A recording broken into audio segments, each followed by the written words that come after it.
Hello and welcome to episode 53 of the HamCorp Training Manual. In this episode, we will take a well-earned break and work on some decoration. After that, we will investigate rumors of pig-related paranormal activity at HamCorp. We have done a lot of good work here at HamCorp. Ore processing, auto-crafting, bees and crops. But to be honest, we have not spent enough time decorating. Like, yes, this looks pretty good, but we're missing a lot of color. It's very just black and white. We're also missing what I said I was going to do forever ago. I even designed this building with the intention of doing it, which was to have a railcraft elevator that goes all the way to the top. And here at the top, I was going to put the CEO office with like a desk with a map on it. And I haven't done that. So I'm going to spend some time this episode just decorating. We will start with the elevator. We're going to need to make these elevator tracks. This looks horrendous because I have to handcraft these. I don't know how many I need, but surely 2 stacks is enough to get to the top. On top of that, of course, we are going to need a minecart. I am going to have to also do a little bit of redstone logic because I want to be able to summon it from below if it's at the top. And on top of that, I want it to be able to stop in the middle because I'm going to add multiple floors to the tower. I have a very rudimentary setup right now. I just have a rail going into an elevator track. While this is off, carts on the track will go down, and while it's on, carts will go up. When you turn it on, it only turns it on up to the highest block that's powered by the lever. So as a very basic example, you can have a lever at the top, turning this on, and then if I ride the cart into this elevator track, it starts taking me up. And this is what the view will look like. I now realize that most of the pretty stuff is on the other side of the base. So future buildings are going to be on this side. But anyway, the problem with this simple setup is that now there's no way to go down because as soon as you turn this off and ride the cart down, you no longer have a way to get back up. A simple solution would be to just add a second elevator track and have one be on all the time and one be off all the time. But I want to use redstone logic to deal with this instead. And actually, I want to use buttons instead of levers. And that probably means I need an RS latch to make this work. Actually, even better, there is a toggle latch. This is what I need. So this is how the toggle latch is going to work. This button represents the top of the tower. And this button represents the bottom of the tower. And then this rail, which actually nothing's going to happen when the wire is turned on. But this rail is supposed to represent the elevator itself. So let's say I'm at the bottom. The wire is off, which means the track is off, so I'm staying at the bottom. I hop in my minecart, and I want to go up. So I hit the button. The elevator turns on, and the cart starts going up. The cart goes all the way up. I'm at the top now. I'm in my CEO office. I do my top secret CEO stuff, and then I'm done for the day after 17 straight hours of working, and I'm like, oh, I want to go home. So I hit this switch after getting in the minecart, turning the elevator off, which means it's sending me down. And the minecart goes down.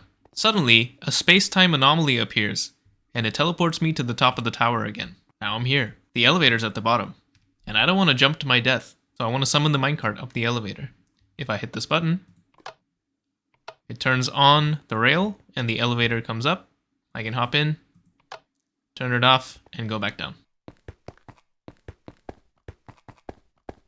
Okay, I had to do a lot of fuckery at the top, but it does work. So I hop on the minecart, hit the button. That takes us to the top, and it parks us nicely on this powered rail. Now if I hop in and press the button again, it sends me down. Now let's let that go down and see what happens if we are somehow stranded at the top. We hit the button to call the elevator. That turns this off, and it turns this on. So what I did was I used the fact that there are 2 outputs here where they're opposites. One of them goes to the elevator, one of them goes to these brakes, I guess. Also, yeah, here, look, my card came up. And just to prove that this works from the bottom as well, if I come down to the bottom and I hit the button, I can see it. There's the minecart. This was hard enough. I mean, looking at it now, it looks relatively simple, but trying to figure this out was a pain. And also just the space constraint, like there's not a lot of room to work with. That made this pretty hard. So I don't think I'm going to be adding stops in the elevator. I think that's a little too ambitious. I also wanted to decorate the CEO office. I don't know what I want to do for the flooring or the roof just yet, but I do know I want to add some nice dark oak seating and a table and all kinds of decorations up here. I'm going to play around with Bibliocraft for a little bit and try to see what I can get. I've been so hard at work that I don't even have a place to sit. Cannot believe I am actually using bone meal and saplings in ivy, and it's not even working.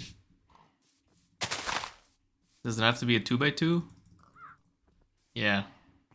3 stacks. Almost 3 stacks. That should last. That should be good enough for furniture.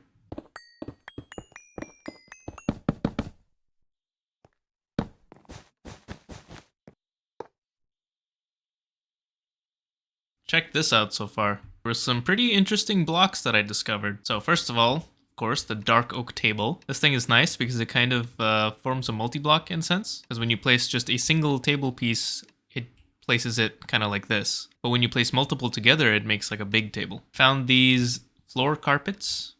They're different than vanilla Minecraft carpets, and these are from Chisel. I made dark oak seats and seat backs. These are kind of modular. You can just have the stool, and then there's a bunch of different seat backs you can put on top of it. So obviously the CEO gets the most fancy one, and I think you can dye these. If you can, I can't figure out how. So next I have a bunch of shelves. Nothing on them though, but things can go on them. There we go, we got some blue dye on this shelf for some reason. I got bookshelves, but no books. I have a tool rack. I have the steel hatchet that I haven't used in forever, which I'm gonna put on the tool rack. And a case. I don't know what to put in the case. Probably something important, but I don't have anything yet. Potion shelf, but I have no potions. A desk here that is pretty much mostly just for decoration. I don't know what actually goes in these slots. Doesn't matter really. Clock. Nice big map of HamCorp from the top. And now the most interesting thing to me, these painting frames. So the painting frames look kind of like this, without any painting on them. And the way you put a painting in them is by using painting canvases. These you put into this block, which is the painting press. And then you have a big choice of different paintings. And you can even upload custom ones. And you can transfer it over to the canvas, put the canvas on the painting frame, and you can change the aspect ratio to make it fit the whole frame. And look at that. It looks great. Now I'm going to clean up this roof, and I'm going to give you a little POV of what it looks like for the CEO to commute to the office daily.